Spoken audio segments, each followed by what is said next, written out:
আসসালামু আলাইকুম প্রিয় শিক্ষার্থীরা, সকলে কেমন আছো? আশা করি অনেক অনেক ভালো আছো। কথা বলবো এসএসসি পরীক্ষা 2025-এর ভূগোল ও পরিবেশ অর্থাৎ ভূগোল সাবজেক্টের ফাইনাল সাজেশন নিয়ে।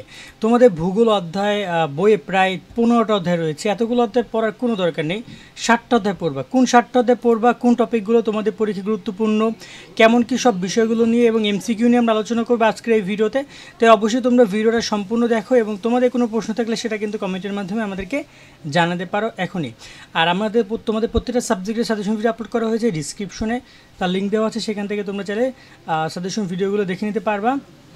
আর তোমাদের কোন কোন বিষয় নিয়ে ভিডিও আছে সেটা কমেন্টে জানিও, সাবস্ক্রাইব করে আমাদের সাথে যুক্ত থাকো। তো আমরা আগে ভূগোলের ব্যাপারে নিয়ে একটু কথা বলি। ভূগোল কী কী অধ্যায় রয়েছে এবং ভূগোলের মানবন্টন, পাশমার্ক।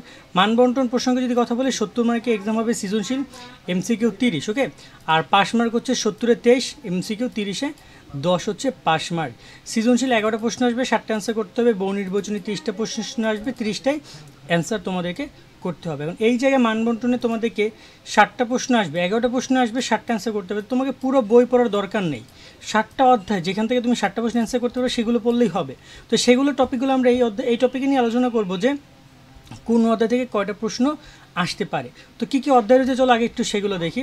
প্রথম অধ্যায় রয়েছে ভূগোল ও পরিবেশ। দ্বিতীয় অধ্যায় রয়েছে মহাবিশ্ব এবং আমাদের পৃথিবী।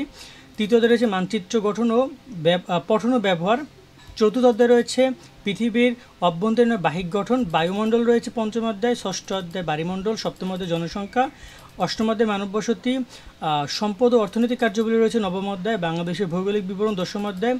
একাদশ অধ্যায় রয়েছে বাংলাদেশের সম্পদ ও শিল্প। তারপর রয়েছে বাংলাদেশের যোগাযোগ ব্যবস্থা, বাণিজ্য, বাংলাদেশের উন্নয়ন কর্মকাণ্ড, পরিবেশ ভারসাম্য, বাংলাদেশের প্রাকৃতিক দুর্যোগ উন্নয়ন, টেকসই উন্নয়নে অভীষ্ট। টোটাল 15টা অধ্যায়। ও মাই গড, এতগুলো অধ্যায় পড়ার কোনো দরকার নেই। কোন কোন অধ্যায়গুলো পড়বো চলো আমরা সেগুলো একটা একটা করে তোমাদেরকে দেখাই। ভূগোল বইটা কিন্তু অনেকে ভাবতে পারো খুবই সহজ একটা বই, ছোট একটা বই, কোনো ব্যাপার না, এতগুলো অধ্যায় পারবো আমরা। কিন্তু আসলে দেখো, ভূগোলে তোমাদেরকে A+ টার্গেট রাখতে হবে, পারবো না, A+ টার্গেট রাখতে হবে, এই জন্য ভালোভাবে পড়তে হবে। তো আমাদের এই সাজেশন অনুসরণ করে অবশ্যই বলবো তোমরা বই খাতা নিয়ে বসো, যাতে করে কোনো ইনফরমেশন তোমার মিস না যায়, তুমি যেন সব জানো। তো এখানে প্রথমত রয়েছে ভূগোল। আমি এখান থেকে তোমাকে বলবো যে কোন অধ্যায় থেকে কয়টা কোশ্চেন আসবে এবং সবার শেষে বলে দিব তোমাদের আসলে কোন 7টা অধ্যায় পড়া উচিত বা 8টা অধ্যায়। তো প্রথমত আমি ভূগোল ও পরিবেশী অধ্যায়টাকে 0 দিচ্ছি, কারণ এখান থেকে কোনো কোশ্চেন এবছর আসার সম্ভাবনা নেই। আমাদের পৃথিবী, বিশ্ব এবং আমাদের মহাবিশ্ব এবং আমাদের পৃথিবী, এখান থেকে তোমরা একটা কোশ্চেন পাবা। এটা কিন্তু গত কয়েক বছর শর্ট সিলেবাসে ছিল, বাট তোমাদের যেহেতু এখন ফুল সিলেবাস এক্সাম, এটা অনেক তোমাদের জন্য গুরুত্বপূর্ণ। মানচিত্র পঠন ও ব্যবহার, এখান থেকেও তোমাদেরকে একটা কোশ্চেন এবছরও করবে, গত বছর করেছে, এবছরও করবে। পৃথিবীর অভ্যন্তরীণ এবং বাহিক গঠন, এখান থেকেও তোমাদেরকে এবছরও একটা কোশ্চেন করবে। বায়ুমণ্ডল, বায়ুমণ্ডল, যে কোনো টপিকে একটা থেকে তোমরা কোশ্চেন পাবে, এমনকি 2টাও পাইতে পারো, একটাও পাইতে পারো। বাট নর্মালি আমরা এখানে গেস করি যে প্রতি বছর একটা কোশ্চেন তারা দেয়, এই 2টাতে যে কোনো হয় বায়ুমণ্ডল থেকে দিবে না বায়ুমণ্ডল, 2টাতে থেকে তুমি একটা পাবা কোশ্চেন। জনসংখ্যা থেকে তুমি জনসংখ্যা এবং মানব বসতি রয়েছে, এখান থেকে তোমাদেরকে আরও একটা কোশ্চেন তারা এবছর করবে, ঠিক আছে। এখন এখান থেকে হইতে পারে তুমি 2টা পাইতে পারো, একটা পাইতে পারো, আর সম্ভাবনা আছে জনসংখ্যা থেকে তুমি পাবা বা মানব বসতি থেকে পাবা। সম্পদ ও অর্থনৈতিক কার্যবলী থেকে তুমি আরও একটা কোশ্চেন তুমি এবছর পাবা। বাংলাদেশের আমি আমি এখানে একটু বলে দিই যে 1/2, মানে একটাও আসতে পারে, 2টাও আসতে পারে, সম্ভাবনা আছে, একটা তো অবশ্যই আসবে, আবার 2টাও আসতে পারে। বাংলাদেশের ভৌগোলিক বিবরণ, এখান থেকে তোমাদেরকে একটা করবে। বাংলাদেশের সম্পদ, শিল্প, যোগাযোগ ব্যবস্থা, বাণিজ্য, এখান থেকে 2টা থেকে তুমি যে কোনো একটা অধ্যায় থেকে একটা কোশ্চেন পাবা বা 2টাও পাইতে পারো এই 2টা থেকে, বাট নর্মালি একটা কোশ্চেন তোমরা এখান থেকে পাবা। বাংলাদেশ উন্নয়ন কর্মকাণ্ড, পরিবেশ ভারসাম্য, এখান থেকে ভারসাম্য থেকে তোমাদেরকে একটা গুরুত্বপূর্ণ কোশ্চেন করবে। প্রাকৃতিক দুর্যোগ থেকে কোশ্চেন একটা করবে। টেকসই উন্নয়নে অভিষ্ট থেকে তোমাদেরকে কোশ্চেন আসতে পারে, নাও আসতে পারে। 0/1 আমি দিচ্ছি, এখান থেকে কোশ্চেন আসতে পারে, নাও আসতে পারে। তো এখন আমরা ফর্মেটে দেখি কয়টা কোশ্চেন হলো।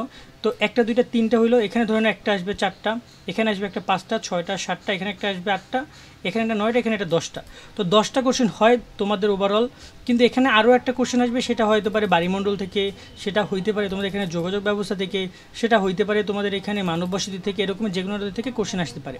এখন এই জায়গায় তোমাদেরকে পড়ার ফরম্যাটটা কী হবে চলো আমরা সেই প্রসঙ্গে একটু কথা বলি।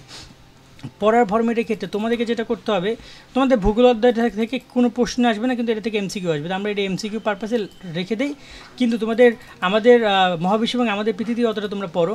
মানচিত্র নিয়ে যদি তোমার অ্যালার্জি থাকে, মানচিত্র অঙ্কন করা বা সেগুলো অ্যানালিসিস করা তুমি যদি না পারো, তাহলে ওটা স্কিপ করতে পারো, এটা ছাড়াও অ্যান্সার করা যাবে।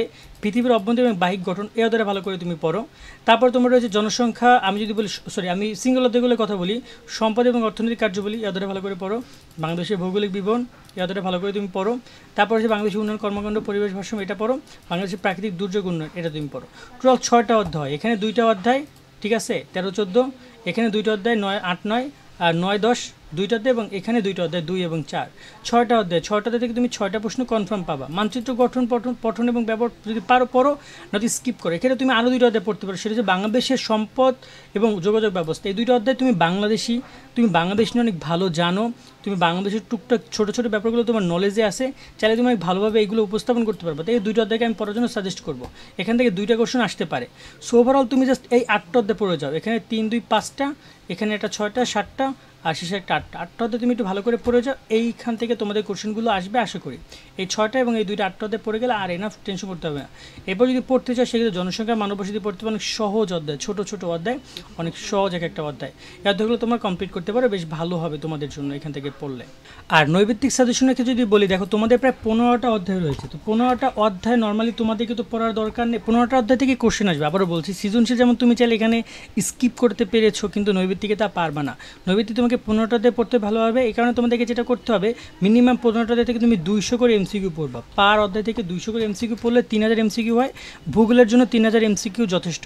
এখন সেই 3000 এমসিকিউ কই থেকে পড়বা, সেটা তুমি গাইড থেকে পড়তে পারো, সেটা তুমি সাপ্লিমেন্ট ব্যবহার করতে পারো, বা মডেল টেস্ট পেপার যেখান থেকে পাও না কেন। বাট বিগত সাল ভেরি ইম্পর্টেন্ট, তোমাদের এই 5টা সাল ভালো করে পড়বা। আবারও বলছি, 2024, 2020, 19, 18, তার সাথে 2023ও দেখে যাবা।